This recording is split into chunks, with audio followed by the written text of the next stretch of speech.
Hi everyone. Again, നമ്മുടെ public എക്സാമിലേക്കുള്ള അടുത്ത മൂവ്മെന്റിലേക്ക് ഈ വീഡിയോയിലൂടെ നമ്മൾ കയറാണ്. ഇപ്പോൾ കുറച്ച് ചാപ്റ്ററുകൾ വീഡിയോയിലൂടെ നമ്മൾ കണ്ടിട്ടുണ്ടാവും. ചുരുങ്ങിയ സമയത്തിനുള്ളിൽ അത് റിവൈസ് ചെയ്യാൻ നിങ്ങൾക്ക് പറ്റിയിട്ടുണ്ടാവും. ഈ വീഡിയോയിൽ ഞാൻ പറയാൻ പോകുന്നത് ഹീറ്റ് ആൻഡ് തെർമോഡൈനാമിക്സ് എന്ന ചാപ്റ്ററുകളെ ചുരുക്കിയിട്ടാണ്. ആ 3 ചാപ്റ്ററുകൾ ഒറ്റ സ്ട്രെച്ചിൽ പറഞ്ഞ് അവസാനിപ്പിക്കാം എന്നുള്ള ഒരു ഡ്യൂട്ടിയാണ് ഞാൻ എടുക്കാൻ പോണത്. ഓക്കെ, നേരത്തെ പറഞ്ഞ നിയമം നിങ്ങൾക്ക് അറിയുണ്ടാവും. എന്താണ്? നമ്മൾ നോട്ട്ബുക്കും പെന്നും ആയിട്ടായിരിക്കണം വീഡിയോ കാണാൻ വരുന്നത്. വീഡിയോയുടെ കൂടെ നിങ്ങൾ എഴുതി പോയാൽ ഈ വീഡിയോ കഴിയുമ്പോഴേക്കും തെർമോഡൈനാമിക്സിലെ ഇമ്പോർട്ടന്റ് പോയിന്റ്സ് ഒക്കെ നമ്മുടെ ബ്രെയിനിൽ ഉണ്ടാവും. ഓക്കെ, ഐഡിയ ക്ലിയർ ആയിട്ടുണ്ടാവുമല്ലോ. സോ നമുക്ക് സ്റ്റാർട്ട് ചെയ്യാം. Heat and thermodynamics. ഓക്കെ, ആദ്യത്തെ ക്വാണ്ടിറ്റി എന്താണ്? ഹീറ്റ് എന്നാണ്. നമുക്കറിയാം heat is a form of energy.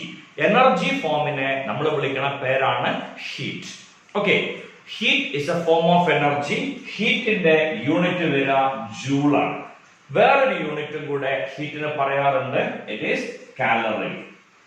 Okay, നമുക്കറിയാം 1 calorie is equal to 4.18 joule അല്ലെങ്കിൽ 4.2 ജൂൾ.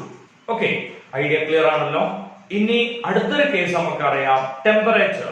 എന്താ ടെമ്പറേച്ചർ എന്ന് പറഞ്ഞാൽ? It is a degree of hotness or coldness. Degree of hotness or കോൾഡ്നെസ്സിനെ നമ്മൾ വിളിക്കുന്ന പേരാണ് ടെമ്പറേച്ചർ. ടെമ്പറേച്ചറിന് നമ്മൾ 3 യൂണിറ്റുകൾ എഴുതിയിട്ടുണ്ട്. പുറത്ത് ചെറുതായിട്ട് മഴ ചാറുന്നൊക്കെ ഉണ്ട്. അതിന്റെ ഡിസ്റ്റർബൻസ് ഒക്കെ ബാക്ക്ഗ്രൗണ്ട് ആയിട്ട് ചിലപ്പോ നിങ്ങൾക്ക് വന്നേക്കാം. അങ്ങനെയാണെങ്കിലും തൽക്കാലം ക്ഷമിക്കുക. കാരണം നമുക്ക് സമയമില്ല എന്നുള്ളത് കൊണ്ട് ഞാൻ എന്ത് ചെയ്യാണ്, ഈ ഷൂട്ടിംഗ് ഇന്ന് തന്നെ നടത്താം എന്ന് വിചാരിച്ചതാണ്. ഓക്കെ, ടെമ്പറേച്ചറിന്റെ യൂണിറ്റുകൾ നമുക്കറിയാം. ഒന്ന് സെൽഷ്യസ്, ഒന്ന് ഫാരൻഹീറ്റ്, ഒന്ന് കെൽവിൻ. ഓക്കെ, അതിനെ കണക്ട് ചെയ്യാണ് equation C-0 divided by 100 equal to F minus 32 by 180 equal to K plus 273 divided by 100.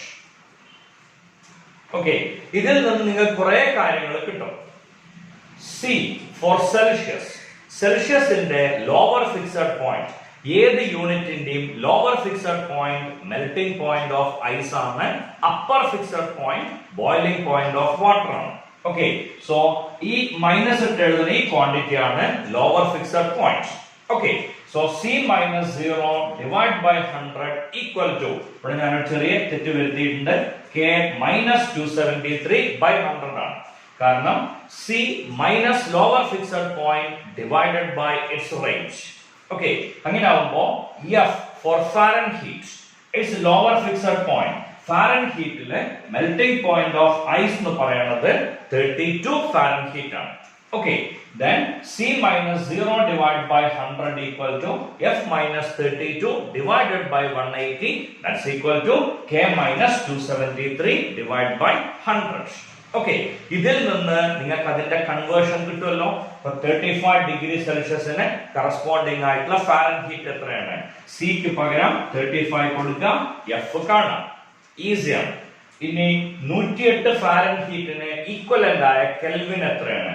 ഈ 2 ഇക്വേഷൻസ്, എഫിന് 108 കൊടുക്കാം, അപ്പോഴുള്ള കെ ന്റെ വാല്യൂ കാണാം. ഓക്കെ, ഞാൻ തന്നെ ഒരു ക്വസ്റ്റ്യൻ കൂടെ നമുക്ക് പ്രതീക്ഷിക്കാം. ഏത് ടെമ്പറേച്ചറിലാണ് സെൽഷ്യസും ഫാരൻഹീറ്റും സെയിം വാല്യൂ വരിക? ഓക്കെ, അതിന് എളുപ്പ വഴി സിക്ക് പകരം എക്സ് കൊടുക്കുക. So x by 100 equal to x minus 32 divided by 180. ഇത് സോൾവ് ചെയ്യുമ്പോൾ ആദ്യം 0 ക്യാൻസൽ ചെയ്യാം. ഇതിനെ 5 എഴുതാം, ഇതിനെ 9 എഴുതാം. ഇനി നിങ്ങൾ ഇതിനെ റീഅറേഞ്ച് ചെയ്ത് കൊണ്ടുപോകുമ്പോൾ നമുക്ക് ക്ലിയർ ആവും. 9x equal to 5x minus 160. 160 ഇവിടെ നിർത്തുക, 5x ഇങ്ങോട്ട് കൊണ്ടുവരിക. So you will get 4x equal to minus 160 or x equal to minus 40. ഇനി ഇതേ ഐഡിയ നിങ്ങൾക്ക് ഇവിടെ യൂസ് ചെയ്യാം.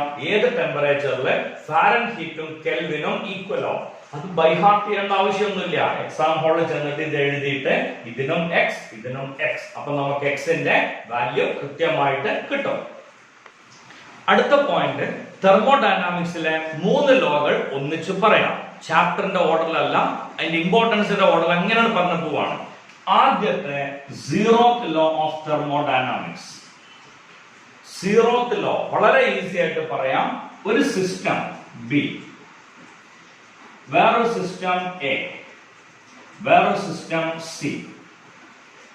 എയും സിയും ബിയുമായിട്ട് സെപ്പറേറ്റ് ആയിട്ട് തെർമൽ ഇക്വിലിബ്രിയത്തിലാണെങ്കിൽ നമുക്ക് പറയാം എയും സിയും തെർമൽ ഇക്വിലിബ്രിയത്തിലായിരിക്കും.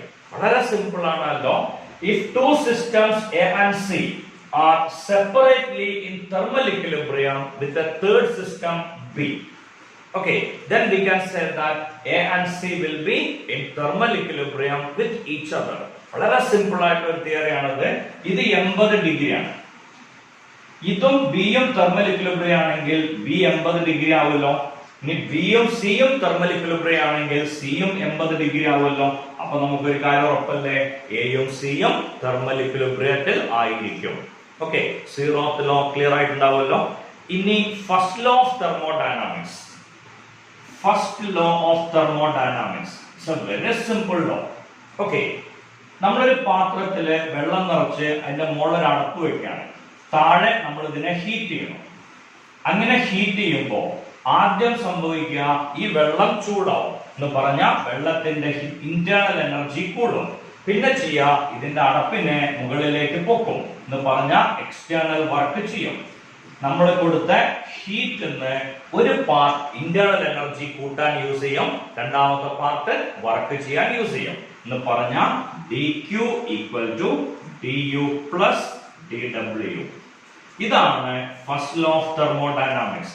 ഈ ഇക്വേഷൻ അറിയണ കുട്ടിക്ക് ഇത് നോക്കി വായിച്ചാൽ ഫസ്റ്റ് ലോ ഓഫ് തെർമോഡൈനാമിക്സ് ആയിട്ട് മാറും.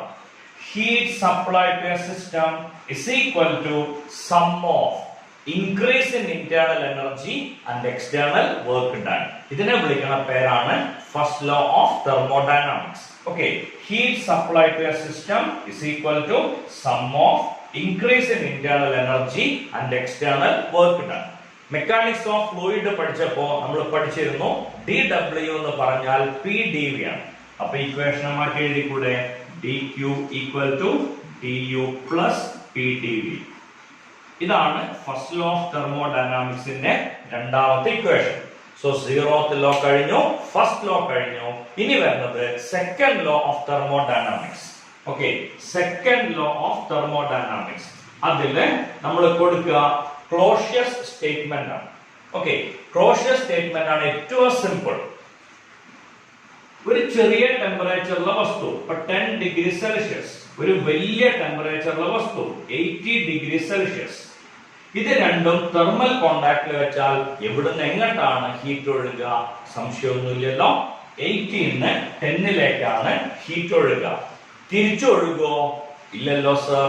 അതന്നെ ക്ലോഷ്യസും പറഞ്ഞിട്ടുള്ളൂ. എന്താണ്? It is impossible for a device unaided by an external agency to transfer heat from low temperature to high temperature. It is impossible for a self-acting machine unaided by an external agency to transfer heat from low temperature to high temperature. Okay, second law clear ആയിട്ടുണ്ടാവുമല്ലോ.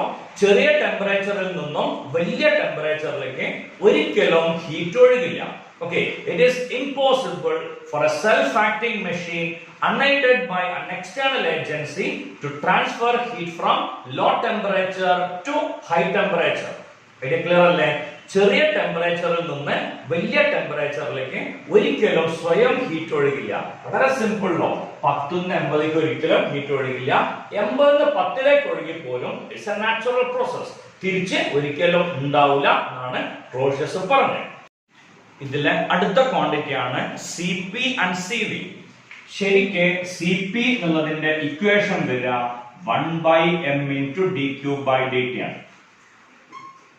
It's the amount of heat required to increase the temperature of 1 kilogram of a substance by 1 degree Celsius. dt temperature കൂടാൻ dq heat വേണം. അപ്പോൾ ഒരു temperature 1 degree Celsius temperature കൂടാൻ dq/dt. Okay, dq/dt ആണ് ഒരു given മാസിന്റെ. അപ്പോൾ 1 കിലോന്റെ വരുമ്പോ 1/m വരും. 1/m into dq divided by dt. Idea clear അല്ലേ? സംശയമില്ലല്ലോ. സോ ഇതാണ് സി പി എന്നുള്ളതിന്റെ ഇക്വേഷൻ. പക്ഷെ ഈ ചാപ്റ്ററിൽ മുഴുവൻ നമ്മള് സി പി ഒ സി വി ഒ കാണുമ്പോൾ ഇത് സി മതി, കാരണം ഏതാണ് ഞാൻ സ്പെസിഫൈ ചെയ്യാണ്ടാണ് ഇത് സ്റ്റാർട്ട് ചെയ്യണത്. സോ സി എന്നുള്ളതിന് ഇക്വേഷൻ വരിക dq/dt മാത്രമാണ്. കാരണം ഇനി നമ്മൾ എടുക്കുന്നത് യൂണിറ്റ് മാസ് ആണ്. അപ്പൊ നമ്മൾ എന്ത് ചെയ്യേണ്ട ആവശ്യമില്ല, മാസ് അവിടെ എഴുതേണ്ട ആവശ്യം ഇല്ല. ഓക്കെ, സോ സി എന്നുള്ളതിന്റെ ഇക്വേഷൻ dq/dt. ഇനി സി വി ആണ് നമ്മൾ ആദ്യം കാണുന്നത്. സി വി എന്ന് പറയുമ്പോൾ dq/dt ആണ്. ഈ dq ന് പകരം വാല്യൂ കൊടുക്കുക. അപ്പൊ നമുക്ക് ആൻസർ കിട്ടും du/dt രണ്ടാമത്തെ equation plus p dv/dt. C V എന്ന് പറഞ്ഞാൽ എന്തായിരിക്കും വരിക? Specific heat capacity at constant volume. Okay, volume constant ആണ്. അപ്പൊ dv എന്താവും? വോളിയം കോൺസ്റ്റന്റ് ആണെങ്കിൽ dv ന്റെ വാല്യൂ 0 വരും. ഓക്കെ, അപ്പോ ഈ ക്വാണ്ടിറ്റി 0 വരും. അപ്പൊ നമുക്ക് ആൻസർ കിട്ടും cv du/dt. ഇതാണ് specific heat capacity at constant volume. Okay, എന്ന് പറഞ്ഞാൽ എനർജിനെ ടെമ്പറേച്ചർ കൊണ്ട് ഡിഫറൻഷിയേറ്റ് ചെയ്താൽ നമുക്ക് എന്തിന്റെ ആൻസർ കിട്ടും? സി വിന്റെ ആൻസർ കിട്ടും. ഇനി സി പി കാണുമ്പോഴും ഇതന്നെയാണ് equation du/dt plus p dv/dt. പക്ഷേ ഇവിടെ ഒരു കുഴപ്പമുണ്ട്. എന്തായിരിക്കും കുഴപ്പം? ഈ ക്വാണ്ടിറ്റി 0 ആയിട്ട് മാറുമോ? ആവില്ല, ഉറപ്പാ. കാരണം ഇവിടെ വോളിയം കോൺസ്റ്റന്റ് അല്ല. നമുക്കൊരു ഇക്വേഷൻ അറിയാം, PV എന്ന് പറഞ്ഞാൽ RT.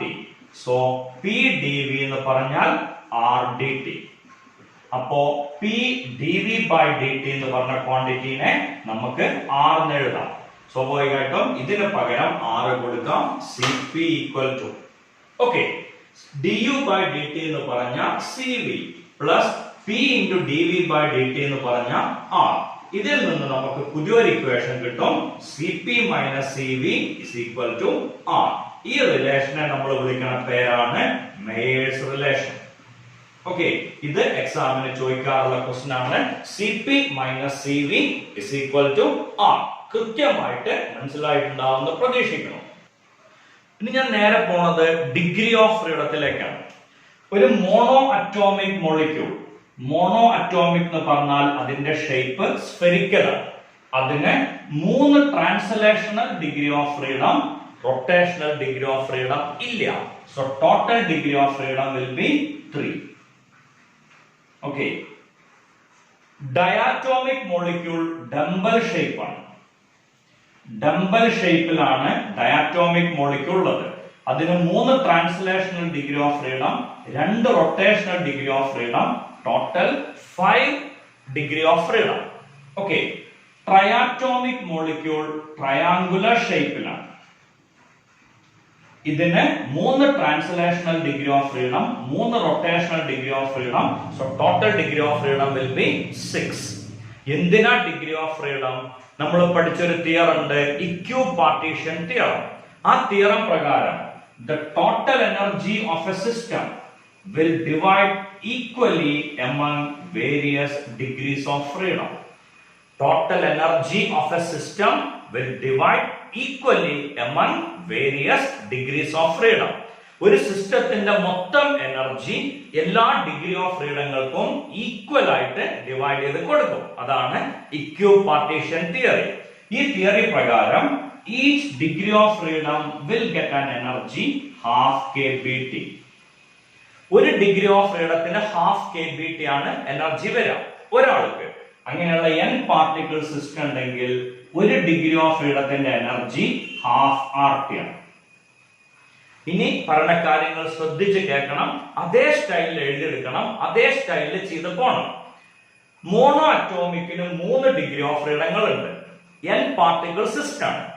So mono atomic molecule ഒരു ഡിഗ്രി ഓഫ് ഫ്രീഡത്തിന് ഹാഫ് RT എനർജി.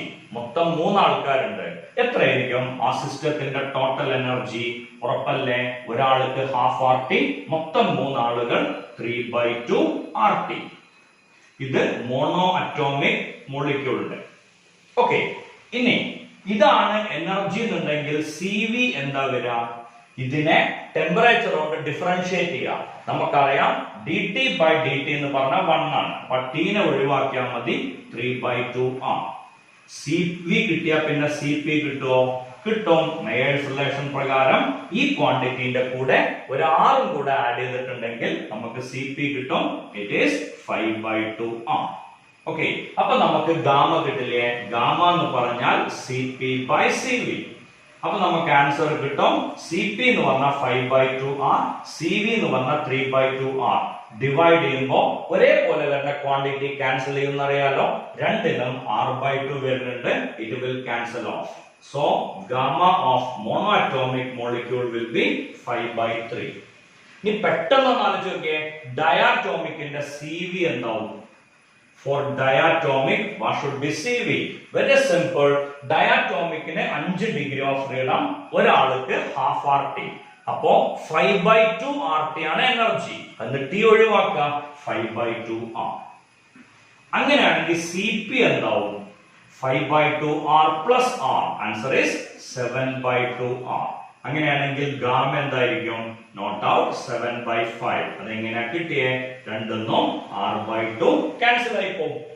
ക്ലിയർ അല്ലേ? ഇനി ട്രയാറ്റോമിക് മോളിക്യൂൾ ആണെങ്കിലോ 6 ഡിഗ്രി ഓഫ് ഫ്രീഡങ്ങളാണ് ഉള്ളത്. ഓരോന്നിനും ഹാഫ് RT എനർജി. അപ്പോ ടോട്ടൽ എനർജി 3RT. അപ്പൊ CV 3R, CP 4R.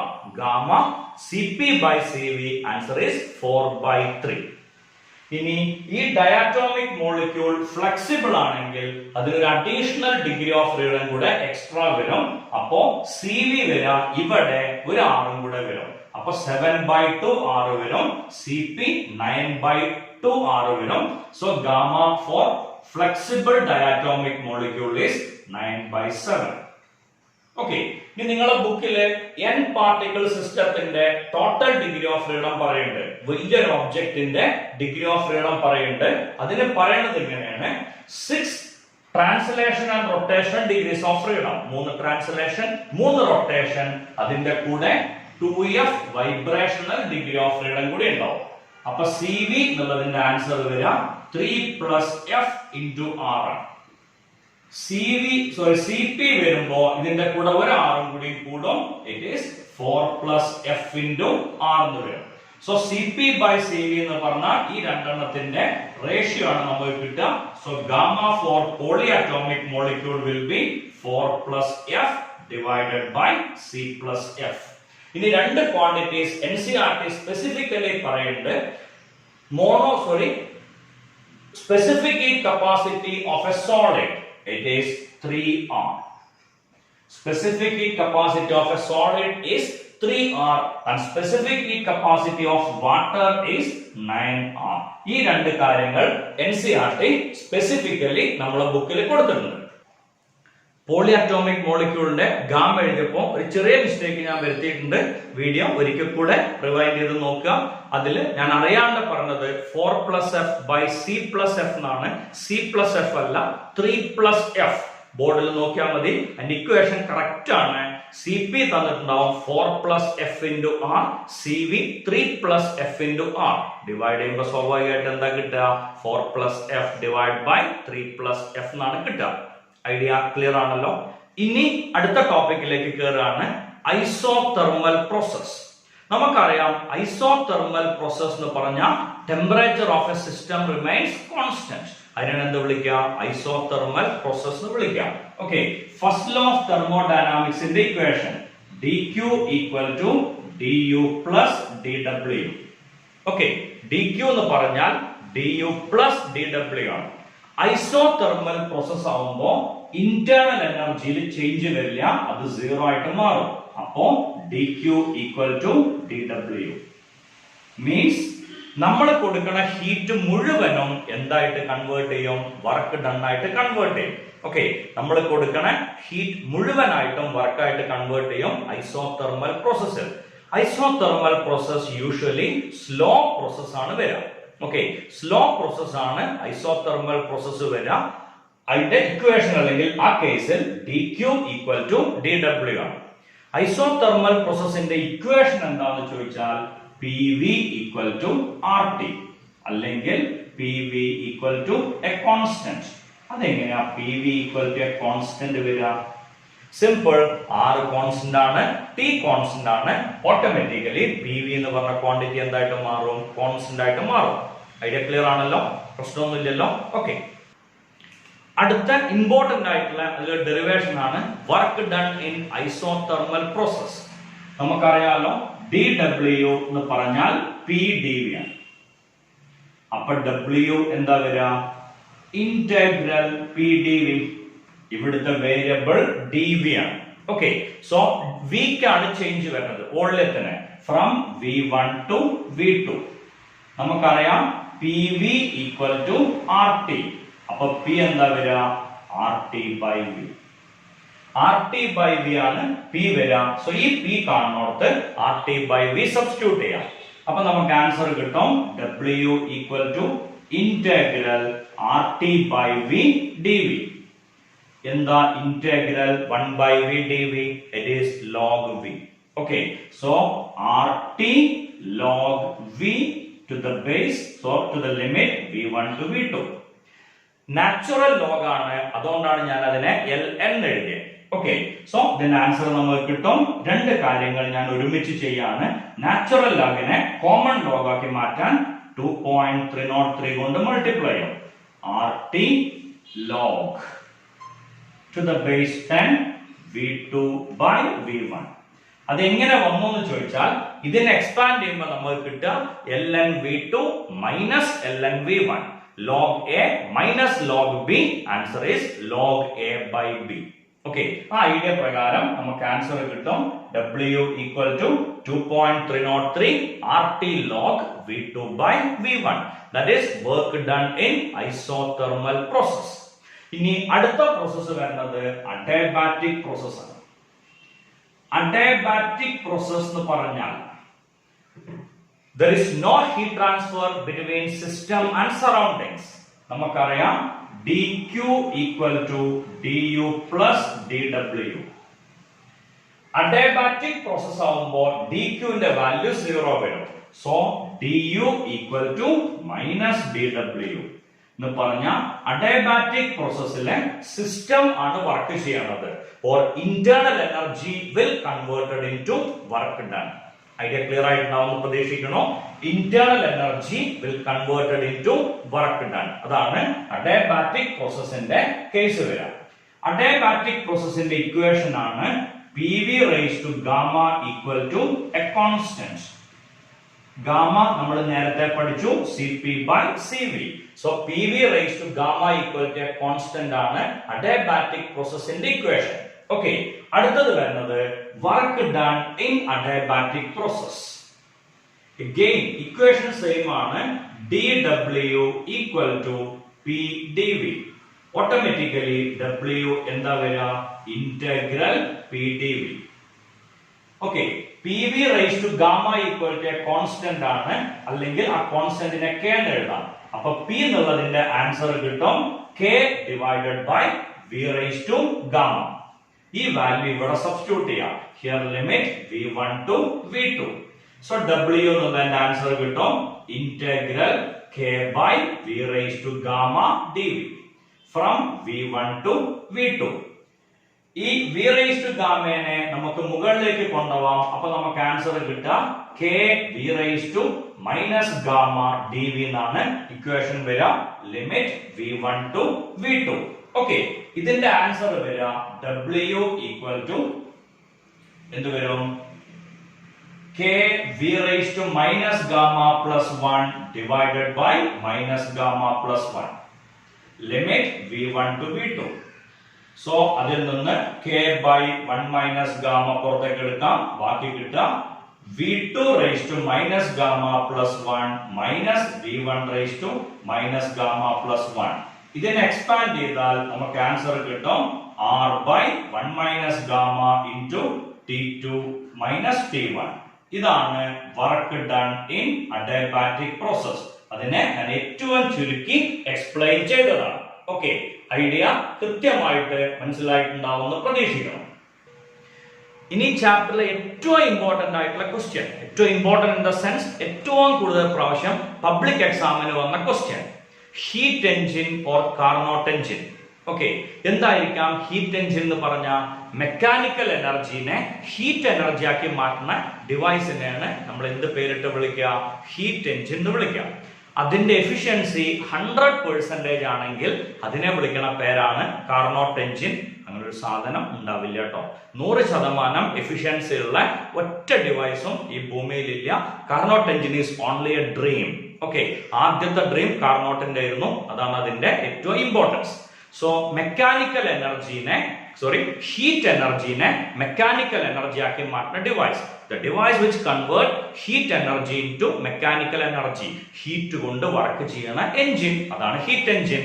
അതിന്റെ മെയിൻ പാർട്ട് ഒരു ഹൈ ടെമ്പറേച്ചർ റിസർവോയർ ഉണ്ടാവും. അതിനെ നമ്മൾ വിളിക്കുക സോഴ്സ് എന്നാണ്. Source is a high temperature reservoir. അതിന്റെ ഹീറ്റ് Q1, ടെമ്പറേച്ചർ T1. ഒരു ഇൻസുലേറ്റിംഗ് സ്റ്റാൻഡ് ഉണ്ടാവും. ഇവിടെ ഒരു ലോ ടെമ്പറേച്ചർ റിസർവോയർ ഉണ്ടാവും. അതിനെ വിളിക്കുന്ന പേരാണ് സിങ്ക്. സിങ്കിന്റെ ഹീറ്റ് Q2, ടെമ്പറേച്ചർ T2. സിങ്കിന്റെ ഹീറ്റ് Q2, ടെമ്പറേച്ചർ T2. ഇവിടുത്തെ വർക്കിംഗ് സബ്സ്റ്റൻസ് പറയുന്നത് ഇങ്ങനെയുള്ള ഒരു സിലിണ്ടറിൽ ഐഡിയൽ ഗ്യാസ് നിറച്ചിട്ടുണ്ട്. ഇതിന് ഇങ്ങനെ ഒരു പിസ്റ്റൺ ഉണ്ട്. ഇതില് ഐഡിയൽ ഗ്യാസ് നിറച്ചിട്ടുണ്ട്. ഈ ഭാഗം ഹീറ്റ് കണ്ടക്ടിംഗ് ആണ്. ഓക്കെ, ഇതേ ഹീറ്റ് എഞ്ചിനെ നമുക്ക് ഇങ്ങനെ വരയ്ക്കാം. Source, sink, working substance. സോഴ്സിൽ നിന്ന് ഹീറ്റ് വലിച്ചെടുക്കും. അങ്ങനെ വലിച്ചെടുത്തിട്ട് സിങ്കിലേക്ക് ഹീറ്റ് വിട്ടുകൊടുക്കും. ബാക്കി നമുക്ക് വർക്കായിട്ട് കിട്ടും. So work done is Q1 minus Q2. Okay, ഇതിന്റെ PV ഡയഗ്രാം ഇങ്ങനെയാണ് വരിക. ഇങ്ങനെയാണ് ഹീറ്റ് എഞ്ചിന്റെ PV ഡയഗ്രാം വരിക. ഇത് ഫസ്റ്റ് പ്രോസസ്, ഇത് സെക്കൻഡ്, ഇത് തേർഡ്, ഇത് ഫോർത്ത്. 4 പ്രോസസ് ആണ് ഹീറ്റ് എഞ്ചിൻ ഉള്ളത്. ഓക്കെ, ഒന്നാമത്തെ പ്രോസസ് എന്ന് പറയുന്നത് ഐസോതെർമൽ എക്സ്പാൻഷൻ ആണ്. ഐസോതെർമൽ എക്സ്പാൻഷൻ എന്ന് പറഞ്ഞാൽ ഈ സിലിണ്ടറിനെ എന്ത് ചെയ്യാണ് നമ്മൾ സോഴ്സിന്റെ മുകളിലേക്ക് കൊണ്ടുപോയി വെക്കാം. Okay, cylinder is placed above the source. ഈ സിലിണ്ടറിനെ സോഴ്സിന്റെ മുകളിൽ കൊണ്ടുപോയി വെച്ചാൽ എന്താ സംഭവിക്കുക? ഗ്യാസ് ഹീറ്റ് അബ്സോർബ് ചെയ്യും. It begin to expand. അതുകൊണ്ടാണ് ആ എക്സ്പാൻഷനെ ഐസോതെർമൽ എക്സ്പാൻഷൻ എന്ന് വിളിച്ച്. Here the system changes from P1 V1 T1 to P2 V2 T1. 1 2ലേക്കാണല്ലോ പോവുക. ഐസോതെർമൽ ആവുകൊണ്ടാണ് ടെമ്പറേച്ചർ സെയിം ആയി.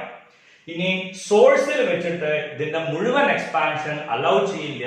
പകുതി ആവണതിന്റെ മുന്നേ അതിനെടുത്തിട്ട് ഈ ഇൻസുലേറ്റിംഗ് സ്റ്റാൻഡിലേക്ക് തന്നെ വെക്കും. അപ്പോ ഗ്യാസ് വീണ്ടും എക്സ്പാൻഡ് ചെയ്യും. ആ എക്സ്പാൻഷനെ വിളിക്കുന്ന പേരാണ് അഡിയാബാറ്റിക് എക്സ്പാൻഷൻ. ഇനി ഇതിലെ സിസ്റ്റത്തിൽ വരുന്ന ചേഞ്ച് ഇവിടുന്നാണ് തുടങ്ങുക. P2 V2 T1 to P3 V3 T2. ഇനി ഈ ഗ്യാസ് എക്സ്പാൻഡ് ചെയ്തതിന്റെ മാക്സിമത്തിൽ എത്തും. തിരിച്ച് ഇൻസുലേറ്റിംഗ് സ്റ്റാൻഡിൽ വരുമ്പോൾ ഇനി ഇതിനെ സിങ്കിന്റെ മുകളിൽ കൊണ്ടുവയ്ക്കും. So it begin to compress. ആ കംപ്രഷനെ വിളിക്കുന്ന പേരാണ് ഐസോതെർമൽ കംപ്രഷൻ. അപ്പൊ സിസ്റ്റത്തിന്റെ ചേഞ്ച് വരിക P3 V3 T2 to P4 V4 T2 since the process is isothermal. Okay, ഇനി നാലാമത്തെ പ്രോസസ്. ഈ സിങ്കിന്റെ മുകളിൽ കൊണ്ടുപോയി വെക്കുമ്പോ ഗ്യാസ് കംപ്രസ് ചെയ്യും. അതിന്റെ ഇനീഷ്യൽ സ്റ്റേറ്റ് വരെത്താനുള്ള കപ്പാസിറ്റി സിങ്കിനുണ്ട്. മുഴുവനാക്കാൻ സമ്മതിക്കില്ല. അതിന്റെ മുന്നേ അതിനെടുത്ത് വീണ്ടും ഇൻസുലേറ്റിംഗ് സ്റ്റാൻഡിൽ കൊണ്ടുപോയി വെക്കും. സോ അടുത്ത compression adiabatic compression. Adiabatic compression കഴിയുമ്പോൾ സിസ്റ്റം പഴയ സ്റ്റേറ്റിലേക്ക് തിരിച്ചു വരും എന്ന് പറഞ്ഞാൽ P4 V4 T2 to P1 V1 T1. So P1 V1 തുടങ്ങി അതേ സ്റ്റേറ്റിലേക്ക് തിരിച്ചു വന്നു. 4 സ്റ്റേറ്റുകൾ കഴിഞ്ഞപ്പോ പണ്ടത്തെ അതേ പോയിന്റിലേക്ക് തിരിച്ചെത്താണ്.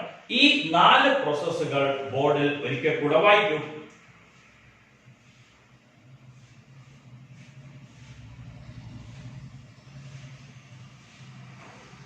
നാല് പ്രോസസ്സുകൾ ക്ലിയർ ആയിട്ടുണ്ടാവുമല്ലോ. Isothermal expansion, adiabatic expansion, isothermal compression, adiabatic compression.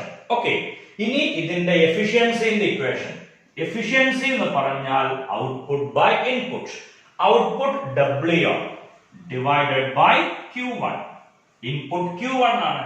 So efficiency ഈറ്റ എന്ന് പറഞ്ഞാൽ W ഡിവൈഡഡ് ബൈ Q1 ആണ്. സോ എഫിഷ്യൻസിന്റെ ഇക്വേഷൻ നമ്മൾ എഴുതി.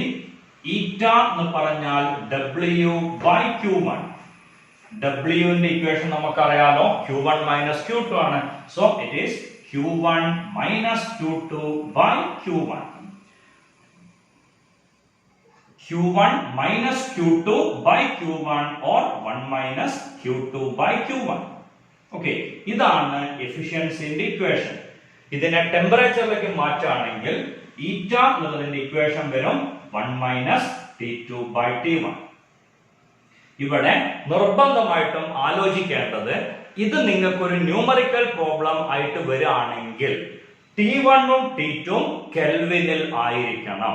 ക്വസ്റ്റ്യൻ പേപ്പറിൽ തരാം ഡിഗ്രി സെൽഷ്യസിലായിരിക്കും. അതിനെ എന്തിലേക്ക് മാറ്റിയിരിക്കണം? കെൽവിനിലേക്ക് മാറ്റിയിരിക്കണം. വലിയ ടെമ്പറേച്ചറിനെ T1 എന്ന് വിളിച്ചോളാം, ചെറിയ ടെമ്പറേച്ചറിനെ T2 എന്ന് വിളിച്ചോളാം. ഇനി ഹീറ്റ് എഞ്ചിൻ പഠിച്ച കുട്ടിക്ക് അടുത്തൊരു കേസ് ഫ്രീ ആയിട്ട് കിട്ടും. ഈ ഹീറ്റ് എഞ്ചിന്റെ ആരോസ് നേരെ തിരിച്ചിട്ടാൽ ആ ഡിവൈസിനെ വിളിക്കുന്ന പേരാണ് refrigerator or heat pump. Okay, so ഇതിന്റെ ആരോസ് നേരെ തിരിച്ചിടുക. ഇത് മുകളിലേക്ക് വരും, ഇത് മുകളിലേക്ക് വരും, ഇത് ഉള്ളിലേക്ക് വരും. ഓക്കെ, ഹീറ്റ് പമ്പിന്റെ അല്ലെങ്കിൽ റെഫ്രിജറേറ്ററിന്റെ എഫിഷ്യൻസിയുടെ ഇക്വേഷൻ ആണ് ബീറ്റ. അതിനെ വിളിക്കാം കോഎഫിഷ്യന്റ് ഓഫ് പെർഫോമൻസ് എന്നാണ്. It is Q2 divided by W or Q2 divided by Q1 minus Q2 or beta equal to T2 divided by T1 minus T2. ഇതാണ് coefficient of performance of a heat pump or refrigerator. ഇനി heat എഞ്ചിനിൽ മുന്നേ ചോദിച്ച ഒരു question ഉണ്ടായിരുന്നു, heat എഞ്ചിന്റെ efficiency 100% ആവാൻ പറ്റുമോ? പറ്റില്ല. ഹീറ്റ് എഞ്ചിന്റെ എഫിഷ്യൻസി 100% ആവണമെങ്കിൽ ഈറ്റ മസ്റ്റ് ബി 1. ഓക്കെ, ഈറ്റ 1 ആവണമെങ്കിൽ ഒന്നുകിൽ T2 0 കെൽവിൻ ആവണം, അല്ലെങ്കിൽ T1 ഇൻഫിനിറ്റ് കെൽവിൻ ആവണം. Both are impossible. So efficiency of A heat engine cannot be 100%. അതാണ് ഞാൻ നേരത്തെ കാർനോട്ട് എഞ്ചിൻ വർക്ക് ചെയ്യില്ല എന്ന് പറഞ്ഞത്. ഓക്കെ, ഇനി റെഫ്രിജറേറ്ററിൽ ഒരു ക്വസ്റ്റ്യൻ ചോദിച്ചിരുന്നു. റെഫ്രിജറേറ്ററിന്റെ ഡോർ തുറന്നിട്ട് ഒരു റൂമിൽ വെച്ച് വർക്ക് ചെയ്യിച്ചാൽ അവിടുത്തെ ടെമ്പറേച്ചറിന് എന്താണ് സംഭവിക്കുക? റെഫ്രിജറേറ്ററിന്റെ ഡോർ തുറന്നിട്ടാൽ റൂം ടെമ്പറേച്ചർ കുറയില്ല, 100% ഉറപ്പാണ്. കാരണം വലിച്ചെടുക്കുന്ന സോഴ്സും അല്ലെങ്കിൽ സിങ്കും റെഫ്രിജറേറ്റർ ആണ്, പുറത്തേക്ക് വരുന്ന സോഴ്സും റെഫ്രിജറേറ്റർ ആണ്. റൂം തുറന്നിട്ടാൽ റൂമും റെഫ്രിജറേറ്ററും സെയിം ആണ്. അപ്പൊ അവിടെ ടെമ്പറേച്ചർ കുറയില്ല. പിന്നെ റെഫ്രിജറേറ്ററിന്റെ വർക്കിംഗ് കൊണ്ട് ഒരു ഹീറ്റ് ഉണ്ടാവും, അതുകൊണ്ട് റൂം ടെമ്പറേച്ചർ കൂടുകയാണ് ചെയ്യാം. ഐഡിയ കൃത്യമായിട്ട് മനസ്സിലായിട്ടുണ്ടാവുമെന്ന് പ്രതീക്ഷിക്കുന്നു. ഇനി അതിൽ വരുന്ന അടുത്തൊരു ഡെറിവേഷൻ പാർട്ടാണ് pressure exerted by ideal gas. എപ്പോഴാ ഒരു ഗ്യാസ് ഐഡിയൽ ആവുക? PV ഈക്വൽ ടു nRT എന്നുള്ള ഇക്വേഷൻ ഒബേ ചെയ്യുമ്പോഴാണ് ഒരു ഗ്യാസ് എന്തായിട്ട് മാറുക? ഐഡിയൽ ഗ്യാസ് ആയിട്ട് മാറുക. ഐഡിയ ക്ലിയർ ആണല്ലോ? PV equal to nRT obey ചെയ്യണ ഗ്യാസ് ആണ് ഐഡിയൽ ഗ്യാസ് എന്ന് പറയുന്നത്. ആ ഐഡിയൽ ഗ്യാസിന്റെ പ്രഷർ ആണ് നമുക്ക് ഡിറൈവ് ചെയ്യേണ്ടത്. ഇങ്ങനെ ഒരു കണ്ടെയ്നർ, ഈ കണ്ടെയ്നറിന്റെ ലെങ്ത് L ആണ്, area of cross section A ആണ്. ഇതിന്റെ 1 മീറ്റർ ക്യൂബില് N മോളിക്യൂൾ ഉണ്ട്. ഓക്കെ, നമുക്ക് വേണ്ടത് pressure exerted by ideal gas ആണ്. ഓക്കെ, പ്രഷറിന്റെ ഇക്വേഷൻ നമുക്കറിയാലോ, ഫോഴ്സ് ബൈ ഏരിയ. അപ്പോ പ്രഷർ കിട്ടണമെങ്കിൽ ഫോഴ്സ് കിട്ടണം. ഫോഴ്സിന്റെ ഇക്വേഷനോ change in momentum by time, അതാണ് ഫോഴ്സിന്റെ ഇക്വേഷൻ. സോ ആദ്യം നമുക്ക് ഇതിലെ 1 മോളിക്യൂളിന്റെ ചേഞ്ച് ഇൻ മൊമെന്റം കാണാം. ഇങ്ങനെ പോണു Vx വെലോസിറ്റിയിൽ, അതിന്റെ മാസ് m1. ഐഡിയൽ ഗ്യാസ് ആവുകൊണ്ട് ഇതിന്റെ ചുമരിൽ ഇടിച്ചിട്ട് അതേ വെലോസിറ്റിയിൽ തിരിച്ചു വരും. സോ ചേഞ്ച് ഇൻ മൊമെന്റം നമുക്കറിയാം dp equal to 2m Vx. ഇത് ഒരു മോളിക്യൂളിന്റെ ചേഞ്ച് ഇൻ മൊമെന്റ് ആണ്. mvx അങ്ങോട്ട് പോകും, mvx ഇങ്ങോട്ട് വരും. So total change in momentum will be 2mvx. Okay, അപ്പോ ഇതിന്റെ ഉള്ളത്തെ മൊത്തം ഓബ്ജക്റ്റിന്റെ ചേഞ്ച് ഇൻ മൊമെന്റം ഇത് നമുക്ക് dp1 എന്ന് വിളിക്കാം. dp1 equal to 2mvx. ഇതൊരാളുടെ, അങ്ങനെ n മോളിക്യൂൾസ് അവിടെ ഉണ്ട്. Area of cross section a ആണ്, ലെങ്ത് l ആണ്. സോ al എന്ന് പറഞ്ഞ വോളിലാണ് അവിടെ മൊത്തത്തിലുള്ളത്. Okay, so al n into 2mvx ശരിയാവില്ല. കാരണം ഈ മോളിക്യൂളിന് x ഡിറക്ഷനിൽ പോയിട്ട് ഇരിക്കാൻ ഈ ചുമര് മാത്രമല്ല ഇപ്പുറത്തൊരു ചുമരും കൂടി ഉണ്ട്. സോ ഒരു ചുമരിൽ ചെന്നിരിക്കാനുള്ള പ്രോബബിലിറ്റി ബൈ 2. അപ്പൊ ഇത് വെട്ടിക്കളയാം. ഓക്കെ, ഇതാണ് change in momentum. Change in momentum by time ആണ് എന്ത് വരിക? ഫോഴ്സ് വരിക. ഓക്കെ, ഇവിടെ എഴുതണ്ട, അടുത്ത കേസിൽ എഴുതാം. ഫോഴ്സ് ഈക്വൽ ടു ഈ change in momentum divided by time. Length by time എന്ന് പറഞ്ഞാൽ വെലോസിറ്റി. അപ്പൊ നമുക്ക് എഴുതാം nm. ഓൾറെഡി ഇവിടെ ഒരു vx ഉണ്ട്, ഒരു a ഉണ്ട്. ഇനി l ബൈ t. ഞാൻ സ്റ്റെപ്പ് എഴുതാനുള്ള മടിയുണ്ട്, അവിടെ വെച്ചതാണ്. ചേഞ്ച് ഇൻ മൊമെന്റം ഫോഴ്സ് ആക്കുമ്പോ ഇവിടെ ഒരു dt കൂടെ വരും. ഞാൻ പറഞ്ഞു length by time is velocity. ഈ ക്വാണ്ടിറ്റി ഇങ്ങനെ വരും. ഓക്കെ, ഇനി ഫോഴ്സ് കിട്ടിയാൽ പ്രഷർ കിട്ടാൻ എളുപ്പമാണ്. പ്രഷർ ഈക്വൽ ടു എന്ത് വരും? nmvx square. But vx square equal to v square by 3. കാരണം x ഉം y ഉം z ഉം കൂടി കൂടുമ്പോഴാണ് v ഉണ്ടാവുക. ഇവിടെ vx പറയുമ്പോൾ അതിന്റെ 1/3 മാത്രം. So pressure equal to 1/3 nmv square. ഇതാണ് പ്രഷറിന്റെ equation. P equal to 1/3 nmv square. So പ്രഷറിന്റെ ഇക്വേഷൻ ഒരിക്കൽ കൂടി എഴുതാം. P equal to 1/3 nmv square. Okay, idea clear ആണല്ലോ. ഇനി രണ്ട് ഭാഗവും വോളിയം കൊണ്ട് മൾട്ടിപ്ലൈ ചെയ്താൽ PV ഈക്വൽ ടു ഇതിനെ വോളിയം കൊണ്ട് മൾട്ടിപ്ലൈ ചെയ്യുമ്പോൾ ഇറ്റ് ബിക്കം ടോട്ടൽ നമ്പർ. കാരണം ഒരു മീറ്റർ ക്യൂബില് n മോളിക്യൂൾ, അപ്പൊ v മീറ്റർ ക്യൂബിലോ vn molecule. It is A total number. അതേ ഇൻറ്റു ഒരു പാർട്ടിക്കിളിന്റെ ഒരു മോളിക്യൂളിന്റെ മാസ് വരുമ്പോ it is total mass 1/3 mv square. PV എന്ന് പറഞ്ഞാൽ RT ആണല്ലോ. So RT is equal to 1/3 mv square. Or v square equal to 3RT divided by m, or v equal to root of 3RT divided by m. ഈ വെലോസിറ്റിനെ നമ്മൾ വിളിക്കുന്ന പേരാണ് RMS velocity. ഇതിനെ base ചെയ്തിട്ടായിരുന്നു കഴിഞ്ഞ കുറച്ച് വർഷങ്ങളിൽ ഈ ചാപ്റ്ററിൽ നമ്മൾ ന്യൂമറിക്കൽ പ്രോബ്ലം ഫേസ് ചെയ്തിട്ടുള്ളത്. ആകെ അറിയേണ്ടത് ഒബ്ജക്റ്റിന്റെ മോളിക്കുലർ മാസ് മാത്രമായിരിക്കും. അത് കിട്ടിക്കഴിഞ്ഞാൽ നമുക്ക് എന്ത് കിട്ടും? അതിന്റെ വെലോസിറ്റി കിട്ടും. ഇനി മീൻ ഫ്രീ പാത്ത് എന്നൊരു ക്വാണ്ടിറ്റിയും കൂടി അതിൽ പറയുന്നുണ്ട്. മീൻ ഫ്രീ പാത്ത് എന്ന് പറഞ്ഞാൽ ഗ്യാസ് മോളിക്യൂൾസ് മൂവ് ചെയ്യുമ്പോൾ അടുത്തടുത്ത രണ്ട് കൊളീഷനുകൾക്കിടയിൽ അവർ സഞ്ചരിക്കുന്ന ദൂരത്തിനാണ് മീൻ ഫ്രീ പാത്ത് എന്ന് വിളിക്കുക. Okay, it is the distance travelled by a molecule in between two adjacent collision. അതിന്റെ ഇക്വേഷൻ ഉണ്ട്. Mean free path 1/√2 pi n d square. ഇതാണ് മീൻ ഫ്രീ പാത്തിന്റെ equation. Okay, mean free path എന്ന് പറഞ്ഞാൽ the distance traveled between two adjacent collisions. Equation ഇങ്ങനെയാണ് വരിക. Okay, ഇനി നമുക്ക് ആവശ്യമുള്ള അടുത്ത ഏരിയയാണ് എക്സ്പാൻഷൻ ഓഫ് സോളിഡ്സ്. ഒരു മെറ്റീരിയലിന്റെ ലെങ്ത് കൂടാൻ ടെമ്പറേച്ചർ കൊടുത്താൽ അതിനെ നമ്മൾ വിളിക്കുക linear expansion. Okay, linear expansion കിട്ടാൻ വേണ്ടി നമ്മൾ ഉപയോഗിക്കുന്ന equation L dash equal to L into 1 plus alpha delta t. ഇതിനെ റീഅറേഞ്ച് ചെയ്ത് കഴിഞ്ഞാൽ നമുക്ക് ആൻസർ കിട്ടും alpha is delta L by L into 1 by delta t. ആൽഫയാണ് കോഎഫിഷ്യന്റ് ഓഫ് ലീനിയർ എക്സ്പാൻഷൻ. ഇതേപോലെ ഏരിയയുടെ ആണ് വരുന്നതെങ്കിൽ ഇക്വേഷൻ വരും A dash equal to A into 1 plus beta delta t. Okay, അതിൽ നമുക്ക് ബീറ്റ കിട്ടും delta A divided by A into 1 by delta t. Volume expansion ആണെങ്കിൽ നമുക്ക് ഇക്വേഷൻ കിട്ടുക V dash equal to V into 1 plus gamma delta t. അത് നമുക്ക് gamma എന്നുള്ള answer കിട്ടും delta V by V into 1 by delta T. ഇനി ഇവര് തമ്മിലുള്ള റിലേഷൻ എന്താണെന്ന് ചോദിച്ചാൽ that is simple. ബീറ്റ എന്ന് പറഞ്ഞാൽ 2 ആൽഫയാണ്, ഗാമ എന്ന് പറഞ്ഞാൽ 3 ആൽഫയാണ്. അത് ആലോചിക്കാൻ എളുപ്പമാണ്. ഏരിയ കൂടുക എന്ന് പറഞ്ഞാൽ ലെങ്ത്തും ബ്രെഡ്ത്തും കൂടണം, അപ്പൊ 2 പ്രാവശ്യം കൂടണം. വോളിയം കൂടുക എന്ന് പറഞ്ഞാൽ ലെങ്ത്തും ബ്രെഡ്ത്തും തിക്നെസ്സും കൂടണം, അപ്പൊ എത്ര പ്രാവശ്യം കൂടണം? 3 പ്രാവശ്യം കൂടണം. ഐഡിയ ക്ലിയർ ആയിട്ടുണ്ടാവും പ്രതീക്ഷിക്കണം. ഓക്കെ, ഇനി അതുപോലെ മറ്റൊരു എക്സ്പാൻഷൻ നമ്മൾ പഠിച്ചിട്ടുണ്ട്, anomalous expansion of water. വാട്ടറിന്റെ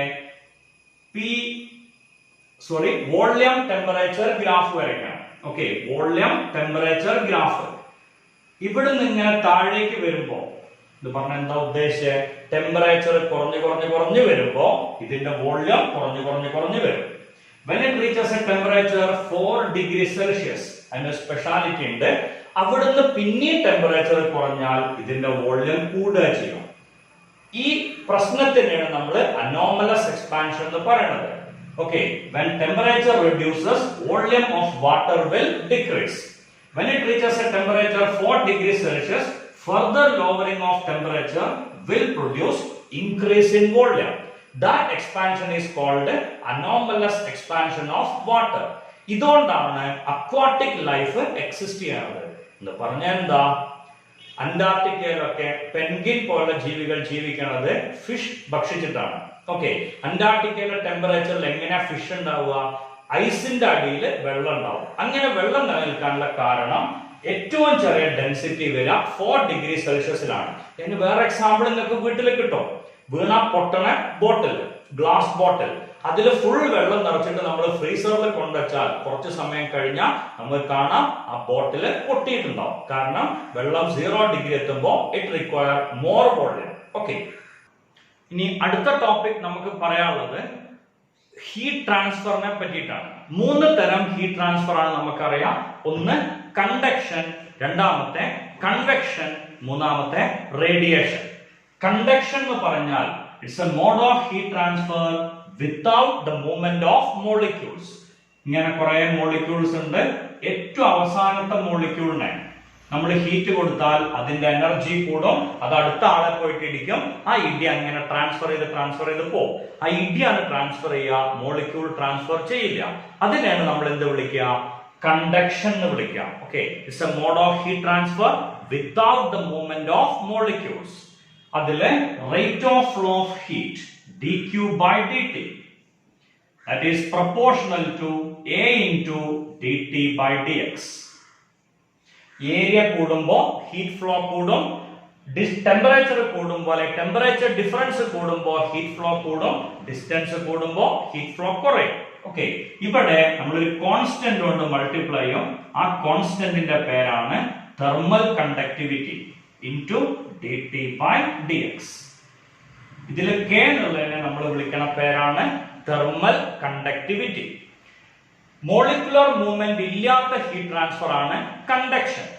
molecular movement ഉള്ള ഹീറ്റ് ട്രാൻസ്ഫറിനെ വിളിക്കുന്ന പേരാണ് convection. Convection is a mode of heat transfer with the movement of molecules.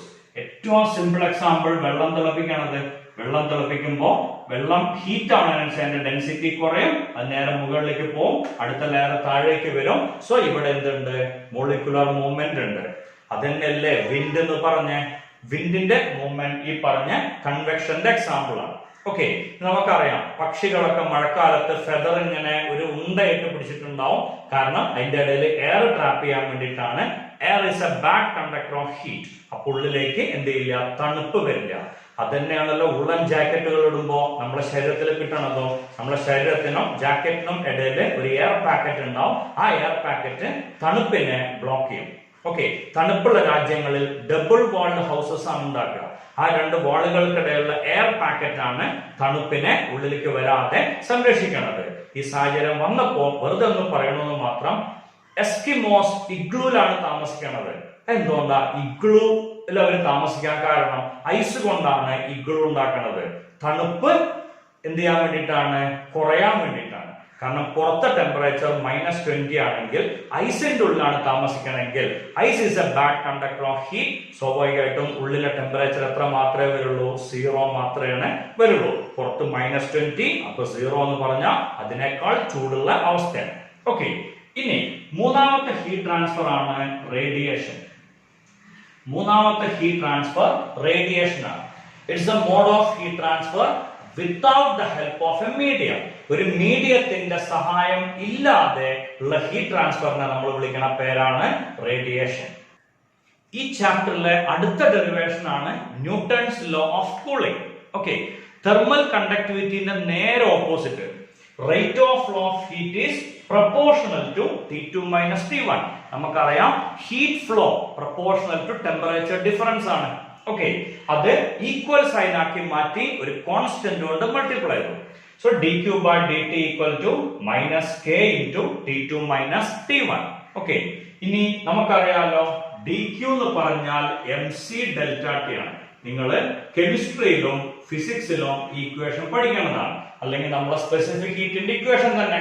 So dQ എന്നുള്ളതിന് പകരം mc dt2, ഈ T2 - T1 താഴേക്ക് കൊണ്ടുവന്നു, dt നെ വലത്തോട്ട് കൊണ്ടുപോയി. അപ്പൊ നമുക്ക് ഇങ്ങനെയാണ് ഇക്വേഷൻ കിട്ടുക. രണ്ട് ഭാഗവും ഇന്റഗ്രേറ്റ് ചെയ്യാം വിത്ത് എ ചേഞ്ച്. ഇവിടുത്തെ mc നെ അപ്പുറത്തേക്ക് കൊണ്ടുപോകാം. അപ്പൊ ഇങ്ങനെ ഇക്വേഷൻ കിട്ടും. Integral dt2/T2 - T1 minus integral k/mc into dt. ഈ kmc മൂന്നും കോൺസ്റ്റന്റുകളാണ്.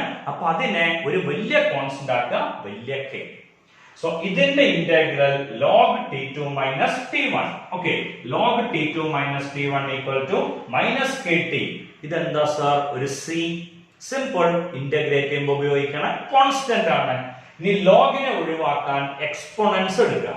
അങ്ങനെ വരുമ്പോ ലോഗ് പോവും. T2 - T1 e raised to -kt into e raised to c എന്നാണ് എഴുതേണ്ടത്.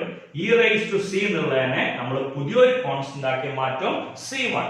അപ്പൊ നമുക്ക് T2 എന്നുള്ളതിന്റെ ആൻസർ കിട്ടും T1 + c1 e raised to -kt. ഈ ലോനെയാണ് നമ്മൾ എന്ത് പേരിട്ട് വിളിക്കുക? ന്യൂട്ടൺസ് ലോ ഓഫ് കൂളിംഗ് എന്ന് വിളിക്കുക. പ്രീവിയസ് ക്വസ്റ്റ്യൻ പേപ്പറിലെ രണ്ട് ക്വസ്റ്റ്യൻസ് ഒരേപോലെ പറഞ്ഞാൽ, ഒരാൾ ചായ ഉണ്ടാക്കാൻ വേണ്ടിയിട്ട് പാലും അതേപോലെ തന്നെ പഞ്ചസാരയൊക്കെ റെഡിയാക്കി വെച്ചിരുന്നു. വെള്ളം തിളച്ചുകൊണ്ടിരിക്കുകയാണ്. ഈ വെള്ളം തിളക്കണ സമയത്താണ്, അല്ലെങ്കിൽ പാല് തിളക്കണ സമയത്താണ് അയാൾക്ക് ഫോൺ റിങ് ചെയ്യാണ്. അയാളുടെ ഫോൺ റിങ് ചെയ്യാണ്.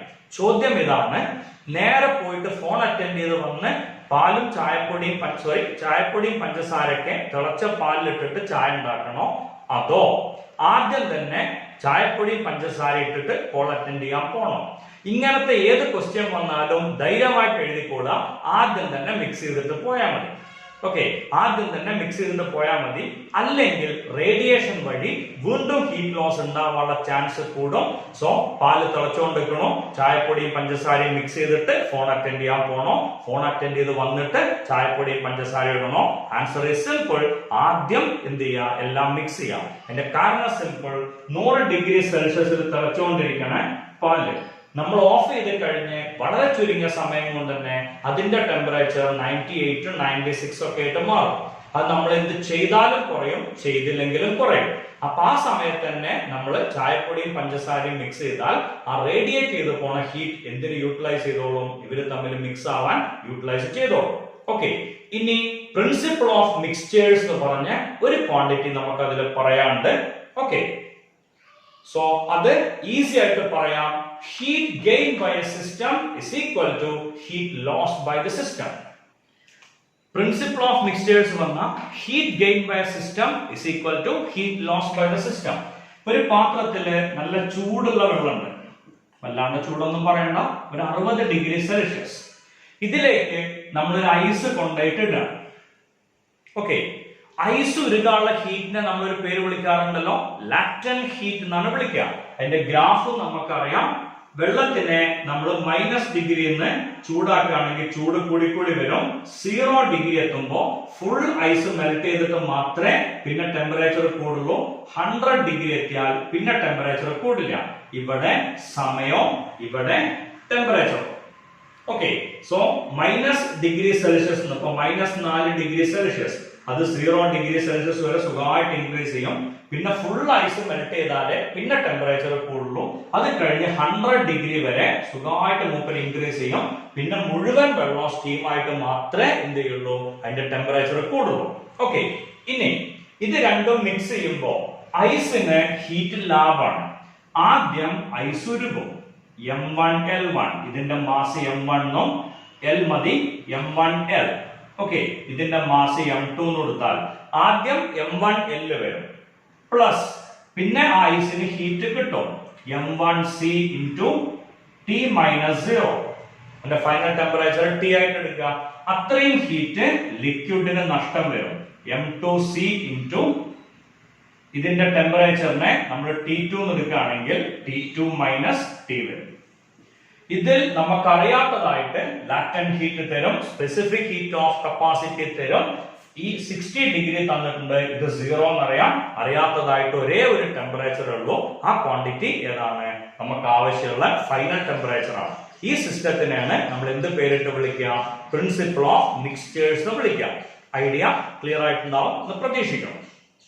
അടുത്ത ടോപ്പിക് ആണ് ക്വാസി സ്റ്റാറ്റിക് പ്രോസസ്.